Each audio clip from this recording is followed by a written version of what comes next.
Back in 2023, I made a Reddit post about why I felt Wolfgang Peterson's 2004 historical epic Troy was a severely underrated movie.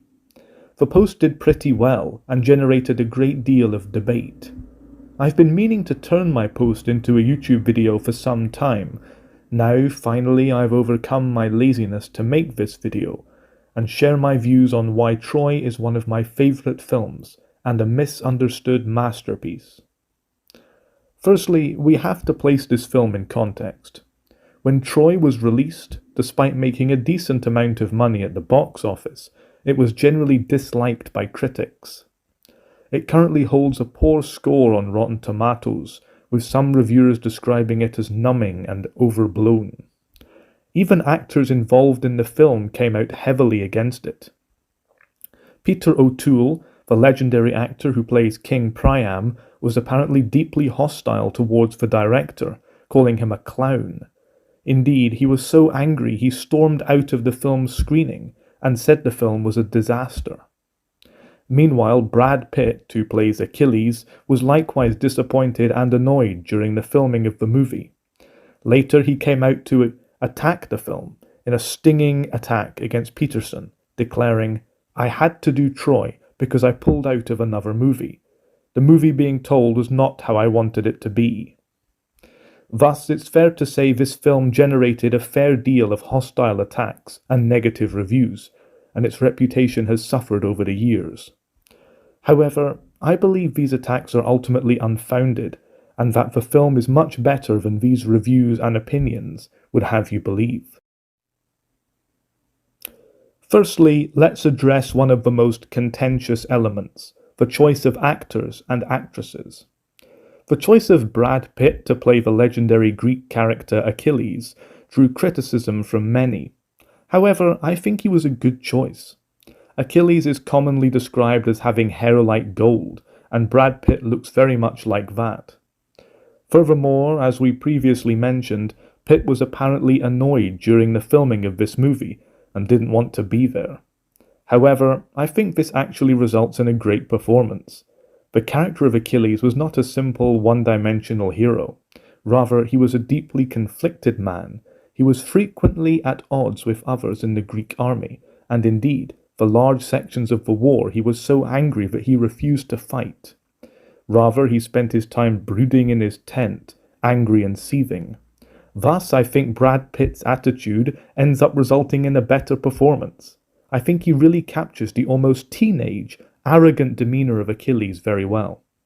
The other choices of actors and actresses were likewise solid. Brian Cox does a fine job as Agamemnon, whilst despite his personal problems, Peter O'Toole delivers a great performance as King Priam of Troy. Meanwhile, Eric Bana does a great job as Hector of Troy, the honourable family man who is arguably the real hero of the Iliad. Some people attacked Orlando Bloom's portrayal of the impulsive Paris. However, I think he does a fine job. Yes, Paris is not the most likeable character, but that's the point.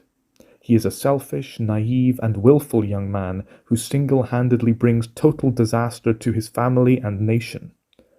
And I think Bloom does a respectable job in this role. Likewise, Sean Bean makes an appearance as Odysseus, and Troy remains one of the few films in which he doesn't end up dying. I would really have liked to see Bean reprise this role in Christopher Nolan's upcoming film. Sadly, he is too old for it now. Next, let's consider the film's writing, which was another area frequently attacked. It should be said that the film was written by none other than David Benioff, who later went on to write the infamously terrible Game of Thrones Season 8, so it's fair to say he's not the greatest movie writer in history. Mostly, people criticized him for going beyond the scope of the Iliad, which ends with Hector's death. However, I think depicting the entirety of the Trojan War was the best choice. Ending right after his death leaves us without a sense of closure or completion. The central war is still going on. To leave there would be like finishing halfway through. Thus, telling the full story, including the sack of Troy, was, in my opinion, necessary. With that being said, there are a few dodgy lines, But despite this, I think the writing here is decent. Nothing insane or ridiculous happens, and he repeatedly integrates dialogue from the Iliad throughout the film, which results in some memorable moments.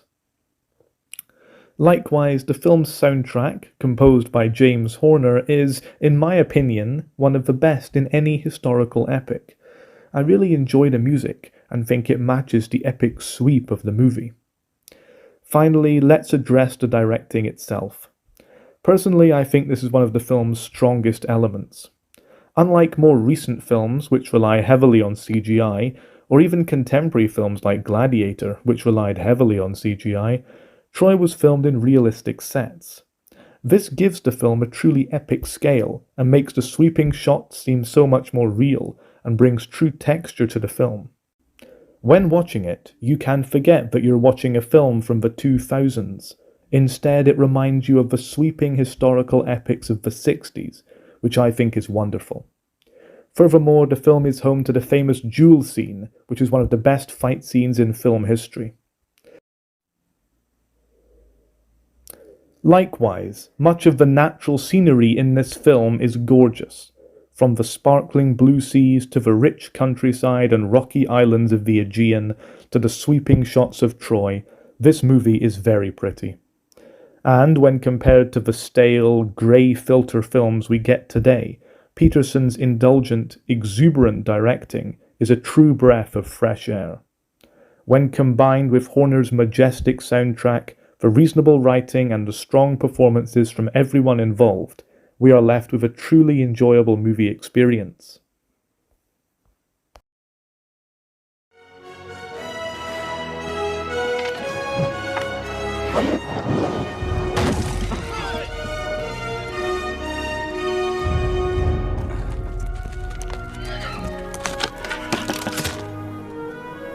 Your reputation for hospitality is fast becoming legend.